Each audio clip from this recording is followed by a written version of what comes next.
Hello everyone and welcome back to my studio. It's December 1st, and while I push back at capitalism and consumerism almost all the other months of the year, as we end the year itself, I do get very excited about giving and receiving gifts. Fun fact about me, I love presents and I love surprises. I have been told I'm difficult to shop for and I'm difficult to surprise. And while I don't necessarily agree with that, I like a lot of stuff and I feel like I'm an easy to please person. Says almost everybody, so can it always be true? But anyway, I can concede that artists are a little bit difficult to shop for sometimes because the things that we get excited about, new colors, new supplies, new paper, we tend to bring those things home because they're a part of what we do as artists. So surprising us with a new art supply is, I'll admit, a little challenging. But what we are not super great at is getting things for our studio practice or our humaning, those things that we need to be human and do well at what we do. We're not exceptionally good at that because Googling out, what's the best chair to sit in, or how do I solve the problem of all these art paper pads that I don't know what to do with, and I don't want to get destroyed because I accidentally bought buy one, get one free because it was a good price, but now I have 12. What do I do with that? How do I solve those problems? We're not awesome at that because you type in something like blah, blah, blah, blah, blah for artists, and 9 times out of 10, that supply is really expensive. And the idea of spending $400 on a chair isn't nearly as exciting as spending $400 on new art supplies. So we push those things off, and sometimes it's an okay thing, it's a budget thing, but then other times we need to find a good place to sit because that's gonna solve our body problems as we work for hours on projects. So today I have for you 10, I think it was 10 last I looked, it might have been 11. I don't know, I'm going with 10 because that's a round number.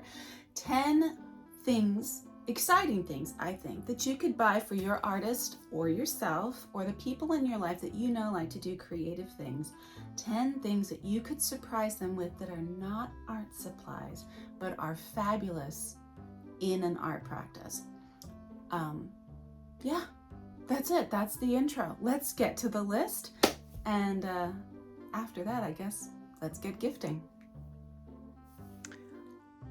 The first item I wanted to talk to you about was basically answering the question that I mentioned in the intro of what do you do with all these pads of paper that you have that you just don't want to stack on top of each other because you lose track of what you have. I found this awesome magazine rack. Not only is it cool to look at, it's also really practical for storing both blocks of paper, like so, keeping them upright and in good shape,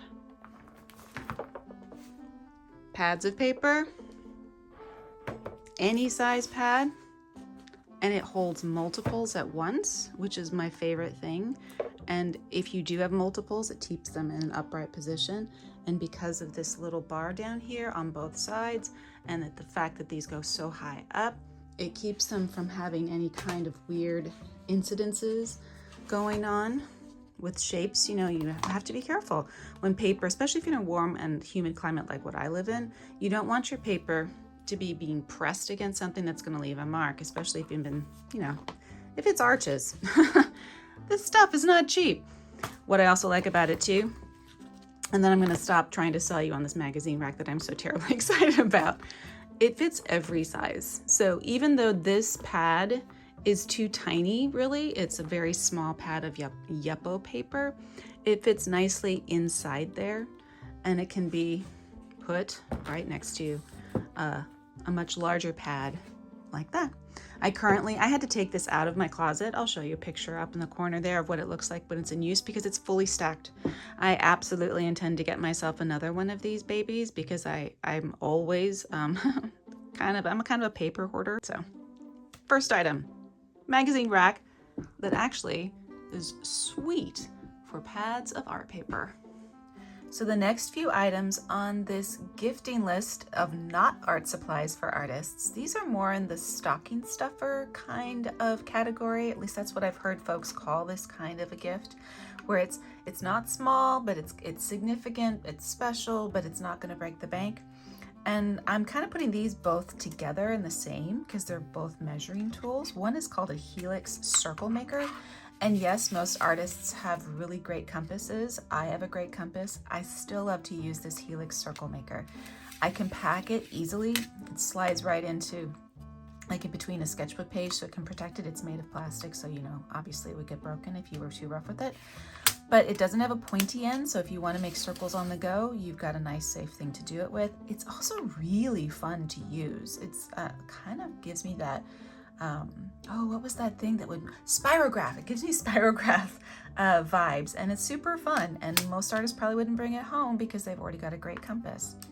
Another thing that I really like, and I'm putting these two together as one, even though they're two different things, is these acrylic rulers. I'm sorry, I keep trying to find, there we go.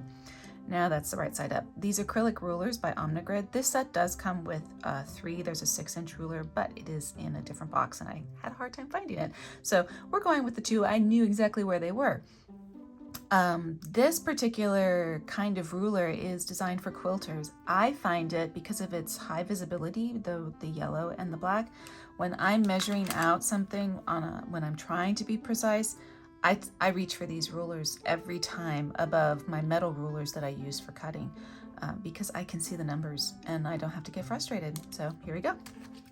Helix Circle Maker, acrylic rulers. Maybe there's other companies that make them besides Omnigrid. I trust Omnigrid. They're for quilters, and quilters, I don't know if you have any quilters in your life, but man, they know how to measure.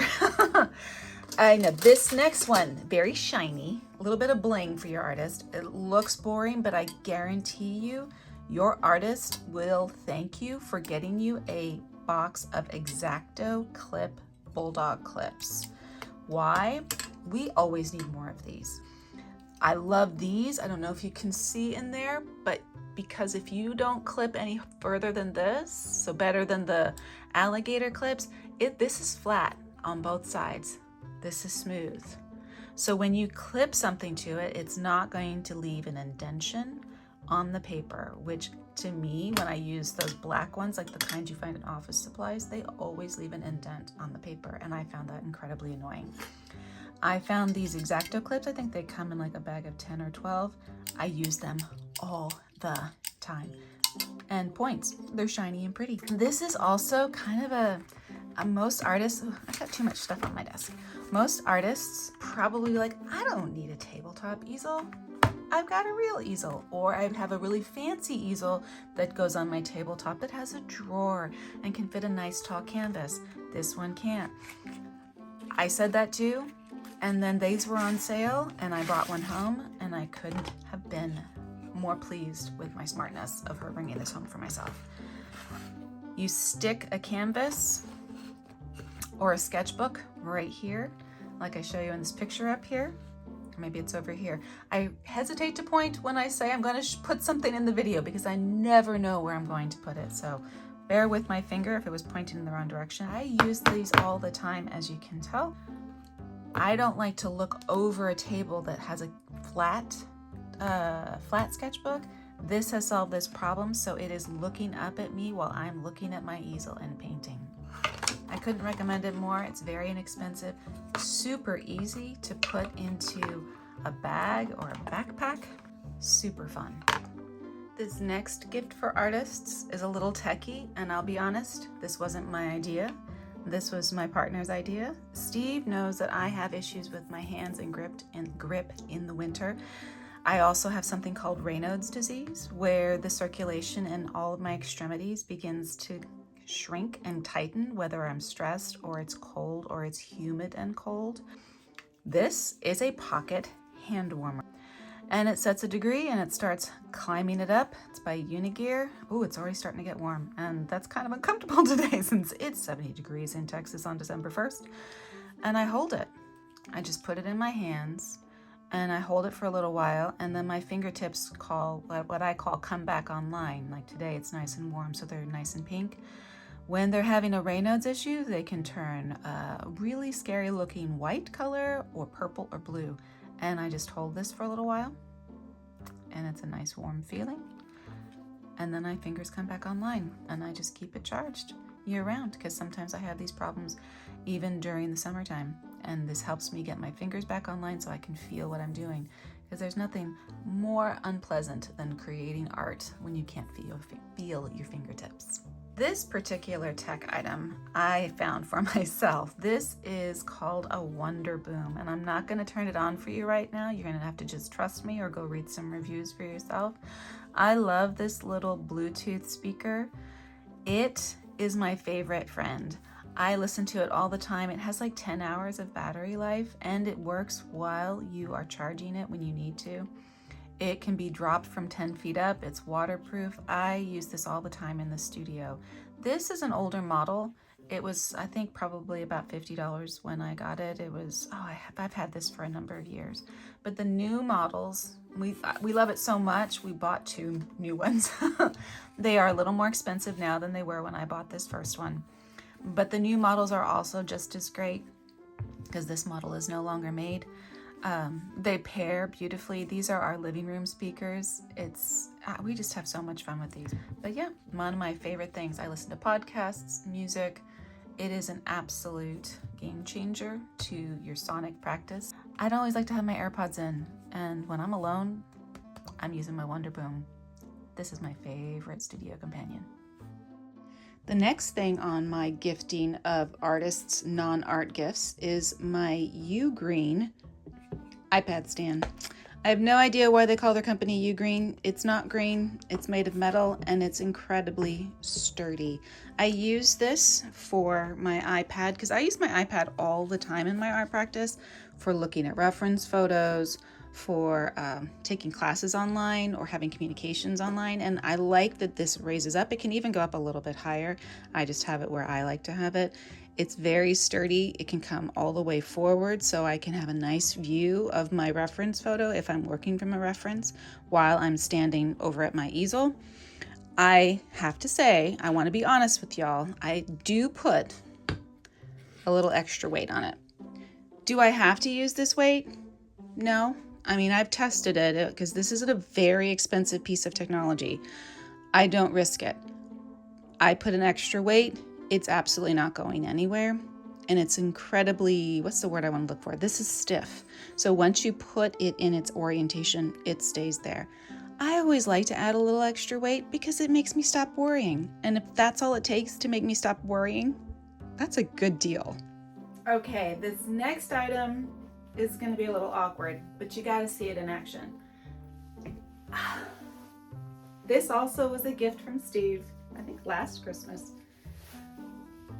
It's an apron. I do believe it's probably meant for hairstylists. And yes, it's super cute. I get it. It's Jean. Jean is always super cute. It's a little awkward to get on, as you just very well saw. But why I love it so much is it's super comfortable. This is a medium. I think they go all the way up to extra large or something to like that effect. It's got numerous places to put stuff. Phones, pencils, paintbrushes, rulers, whatever it is that you'd be putting into a pocket while you're working. But what I really like about it, let me see if I can show you, is that it doesn't crisscross on the neck. I had another apron that I was using and it crisscrossed, and I found that caused some issues. I mean, I was eventually starting to feel tension. I forget that this apron is on. I have gone outside, gotten into my car, and been like, okay, gotta come back and change. The other thing, it's lightweight. I get really hot. I'm 50. Menopause is real. This, I don't notice it's on. How does that work? I don't know. I don't know. I'm just really happy that it does because I need to have an apron on. I'm a messy artist. You can't tell because there's not a lot of paint on here, not a lot of ink either. I've been using this in printmaking a lot, as you can see. But apparently I'm neater when I'm in an apron. Go figure. But the minute I take it off, I get paint all over myself. So I try to remember to put this on. Yes, it's cute, but what I love about it, it's lightweight. and it doesn't hurt my neck. It's also, looks good on everybody. Okay, for this non-art gift for artists, I had to get down low. I have been looking for a good seating arrangement for working at my canvas, or not my canvas really, working at my easel specifically. I found that this big old chair that I use at my desk, which honestly I'm not a super fan of, so don't ask me what it is, I wouldn't recommend it. It's what I have right now. But I've been looking for something to help me get to the easel without running into the easel, without having these arms in the way, because sometimes you just can't stand for 12 hours. Shocker. Enter a piano bench.